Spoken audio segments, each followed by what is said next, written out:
Today, Neymar Jr. commands a nine-figure salary in the Saudi Pro League, living a life of absolute luxury that most athletes can only imagine. But before the private jets and the record-breaking contracts, he was a kid growing up in the gritty outskirts of São Paulo.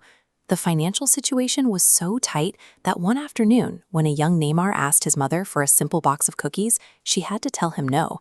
They had to wait and hope his father's paycheck would clear by the following week. Right then, he made his mother a promise. He told her not to worry, and that one day he would be rich enough to buy her any food she wanted. That vow set the baseline for his entire career. His talent on the pitch became the family's primary strategy for financial survival, turning every match into a high-stakes effort to pull them out of poverty. The fact that he even survived to make that promise felt like a miracle to his parents. When Neymar was just 4 months old, his family was driving through heavy rain when a severe storm caused a massive car crash. His parents woke up bloodied and terrified, frantically searching the wreckage for their infant son. They eventually found him in the back, alive, with nothing but a small cut on his forehead. They survived, but the family's struggles deepened. His father, a professional player himself, was forced into early retirement due to a string of severe injuries. Without that income, they couldn't even afford the electricity bill, eventually having to move into a cramped room at his grandparents' house. For his father, walking away from that wreckage with a healthy son proved the boy was blessed. And as the older Neymar's football dreams ended, the complete burden of securing the family's financial future was permanently placed squarely on his son's shoulders. By age 11, Neymar was tearing up local pitches. His control and vision were so advanced that the famed Santos Academy quickly brought him in. It didn't take long for the biggest clubs in Europe to notice. Real Madrid flew Neymar and his father out to Spain, offering the teenager a chance to develop his skills alongside global superstars like Zinedine Zidane and David Beckham. They offered world-class facilities and a clear path to European glory. But Neymar turned them down. He missed his friends, he missed his familiar pitches in Brazil, and he wanted to go home. This chart tracks Neymar's goal and assist production from 2009 to 2013 against standard youth professionals. By his 2012 season, he was generating 43 goals and assists in a single campaign, leading Santos to their first Copa Libertadores title since the Pelé era. By staying home and dismantling South American defenses, he proved his loyalty to his roots. In doing so, he absorbed the heaviest expectation in Brazilian sports, becoming the undisputed heir to Pelé. In 2013, he finally made the move to Europe.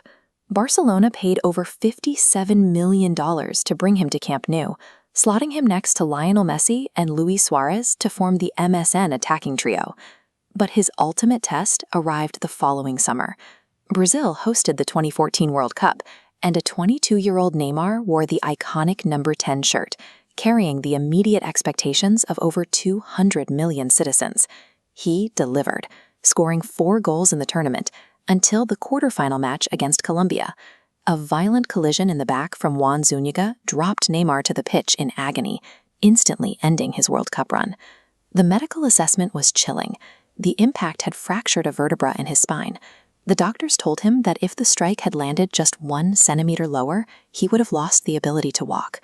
Instead of letting the injury derail his career, he spent months rehabilitating his back and returned for the 2014-2015 season with unmatched intensity. He scored 39 goals across all competitions, including 10 in the Champions League, ultimately securing European football's highest club honor. His peak at Barcelona arrived during the 2017 Champions League round of 16.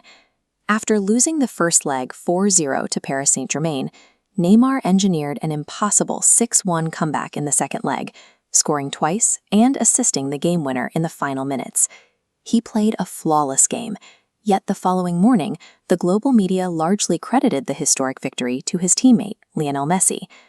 Seeking to escape the shadow of another legend, Neymar orchestrated a world record $222 million transfer to Paris Saint-Germain, ensuring he would finally be the undisputed focal point of a major club. By triggering this record-shattering fee, Neymar effectively bet on himself, attempting to prove he could lead a club to the highest levels without a supporting cast of existing legends. His 6 years in Paris yielded immense statistical output, with 118 goals and vast domestic success. But those years were heavily disrupted by chronic injuries, and the ultimate goal of delivering a Champions League trophy to the French capital fell short. During that exact window, a new generational talent arrived at PSG. Kylian Mbappé rapidly ascended to global superstardom, pushing Neymar back into the secondary role he had paid $222 million to escape. Today, at 31, he has transitioned to the Saudi Pro League. While he recovers from a recent ACL tear, he commands a level of personal wealth that puts him among the highest-paid athletes in human history. Despite the injuries, the professional roadblocks, and the constant scrutiny, the progression from that car crash and a home without electricity is complete. He absorbed the pressure of a nation, conquered the sport, and most importantly, kept the promise he made to his mother: he can afford anything they want.